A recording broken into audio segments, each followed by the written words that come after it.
사도신경하심으로 우리의 신앙을 하나님 앞에 고백합니다. 나는 전능하신 아버지 하나님, 천지의 창조주를 믿습니다. 나는 그의 유일하신 아들 우리 주 예수 그리스도를 믿습니다.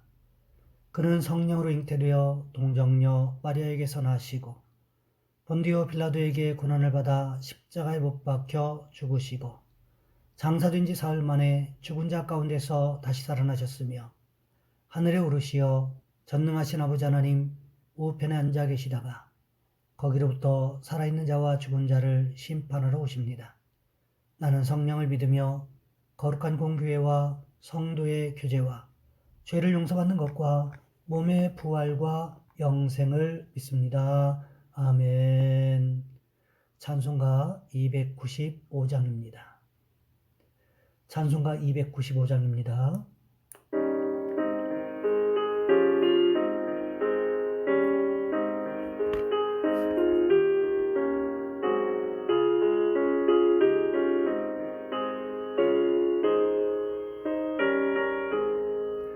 큰 죄에 빠진 나를 주 예수 건지사 그 넓은 품에 다시 품으신 은혜는 저 바다보다 깊고 저 하늘보다 높다.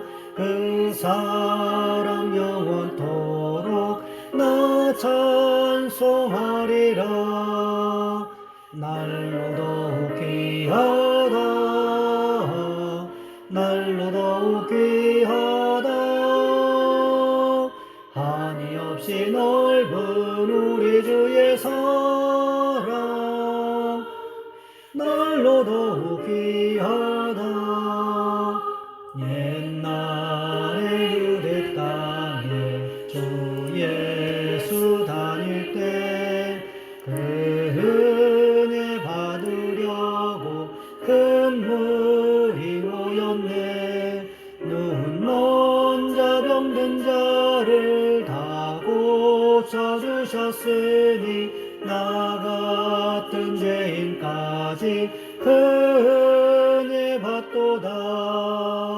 날로 더욱 귀하다. 날로 더욱 귀하다. 한이 없이 넓은 우리 주의 사랑 날로 더욱 귀하다.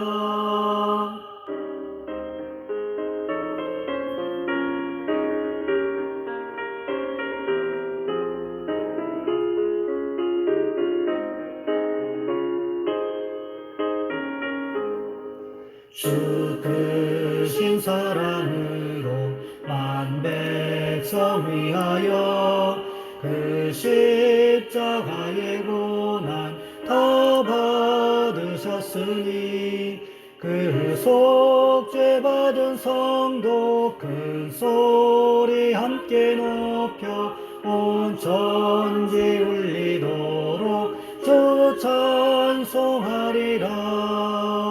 날로 더욱 귀하다. 날로 더욱 귀하다.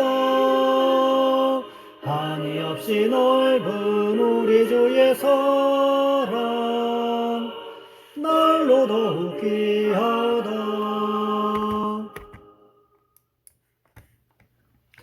오늘 말씀 열왕기상 12장에서 보겠습니다. 열왕기상 12장 25절로 33절까지 말씀입니다. 제가 가진 성경은 구약성경 536쪽에 있습니다. 제가 봉독해 드립니다.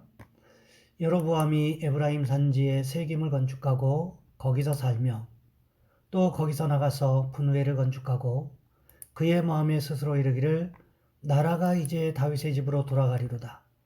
만일 이 백성이 예루살렘에 있는 여호와의 성전에 제사를 드리고자 하여 올라가면 이 백성의 마음이 유다 왕 된 그들의 주 르호보암에게로 돌아가서 나를 죽이고 유다 왕 르호보암에게로 돌아가리로다 하고 이에 계획하고 두 송아지를 만들고 무리에게 말하기를 너희가 다시는 예루살렘에 올라갈 것이 없도다.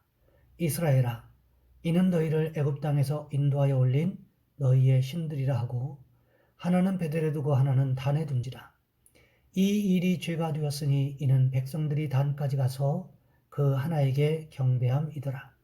그가 또 산당들을 짓고 레위 자손 아닌 보통 백성으로 제사장을 삼고 여덟째 달 곧 그 달 15째 날로 절기를 정하여 유다의 절기와 비슷하게 하고 제단에 올라가되 베델에서 그와 같이 행하여 그가 만든 송아지에게 제사를 드렸으며 그가 지은 산당의 제사장을 베델에서 세웠더라.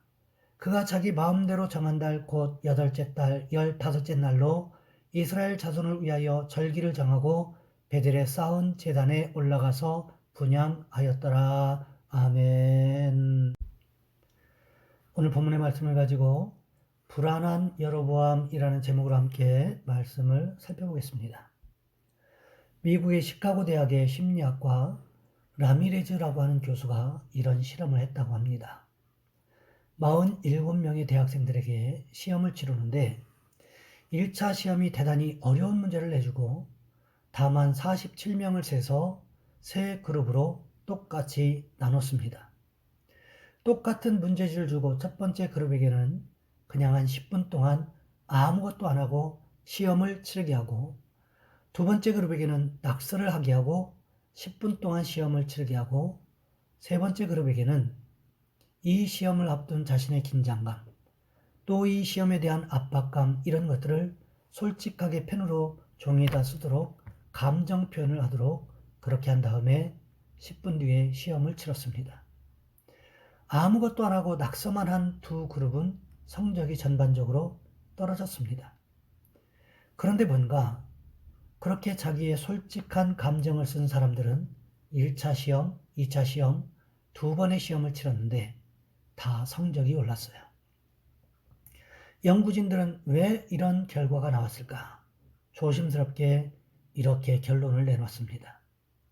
펜으로 자신의 걱정, 자신의 두려운 감정을 쏟아냈을 때 물론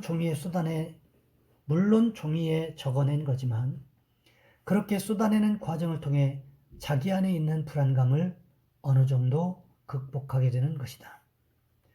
저는 이 논문의 결과를 읽으면서 문득 이런 생각을 했습니다. 사람이 자신의 두려움, 염려, 불안을 드러내는 것만으로도 이렇게 과학적인 효과가 있다고 한다면 우리의 문제와 우리의 두려움, 불안을 완벽하게 해결하실 수 있는 하나님께 내 문제와 두려움 또는 어두운 감정, 불안을 드러내는 것은 얼마나 대단한 일일까?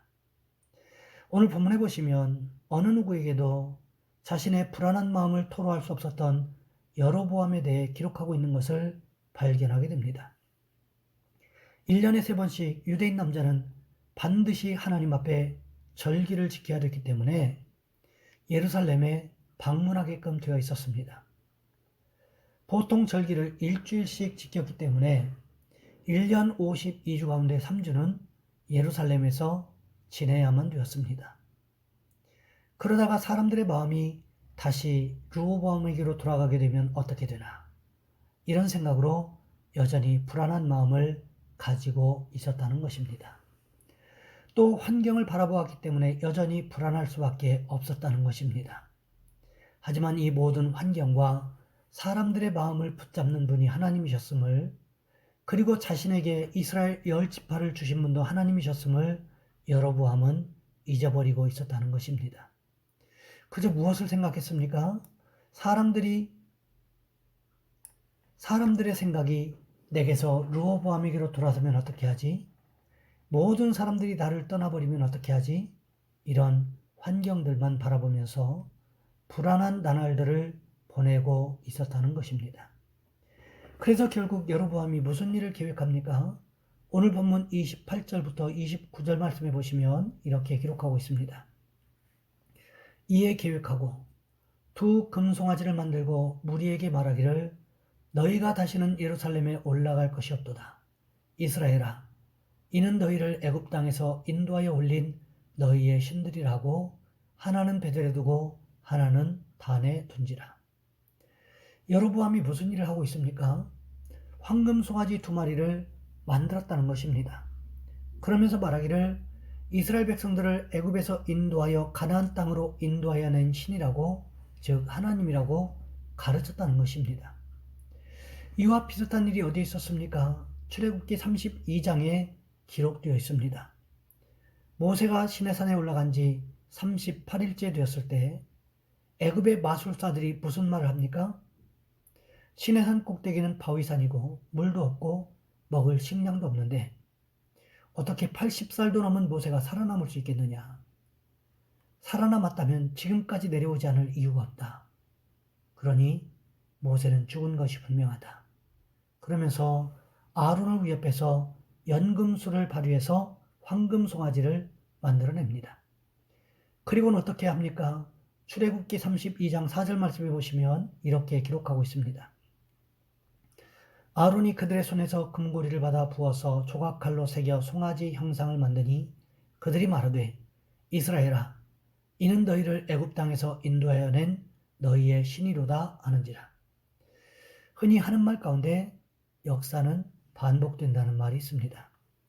세상 역사만 반복되는 것이 아니라는 거지요. 우상 숭배의 역사도 여전히 반복되더라는 것입니다. 명분은 다르고 목적은 다르지만 결국 어떻게 됩니까? 여로보암은 하나님의 축복의 말씀을 걷어차버리고는 우상 숭배의 길로 가고 말았다는 것입니다. 가만히 생각해 보시기 바랍니다.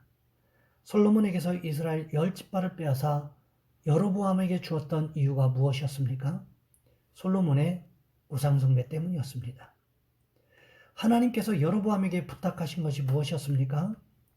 열왕기상 11장 37절과 38절 말씀해 보시면 이렇게 기록하고 있습니다. 내가 너를 취하리니 너는 내 마음에 원하는 대로 다스려 이스라엘 위의 왕이 되되 내가 만일 내가 명령한 모든 일에 순종하고 내 길로 행하며 내 눈에 합당한 일을 하며 내 종 다윗이 행함같이 내 율례와 명령을 지키면 내가 너와 함께 있어 내가 다윗을 위하여 세운 것 같이 너를 위하여 견고한 집을 세우고 이스라엘을 내게 주리라. 하나님의 약속의 말씀을 듣고도 여로보암은 어떻게 했습니까? 우상 숭배의 길, 멸망의 길로 가고 있다라는 거지요. 물론 여로보암도 변명할 말이 왜 없었겠습니까? 변명할 말이 있었겠지요. 황금 송아지를 만들었던 아론도 모세에게 변명할 말이 있었던 것처럼 여로보암에게도 변명할 말들이 있었을 것입니다. 자신의 마음이 얼마나 불안했었는지, 그때 그 불안의 문제를 해결할 방법이 없어서 그렇게 했노라고 변명할 수 있는 여지가 분명히 있었습니다. 하지만 하나님께서 약속하셨던 말씀을 믿지 못했던 불신앙을 불안으로 포장할 수는 없었다는 것입니다. 그러면서 여로보암이 어떻게 했습니까?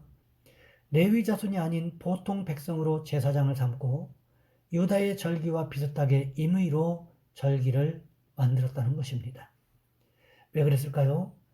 이스라엘 백성들이 절기마다 예루살렘에 가서 하나님 앞에 예배드리는 것을 의도적으로 방해하기 위해서였다는 것입니다.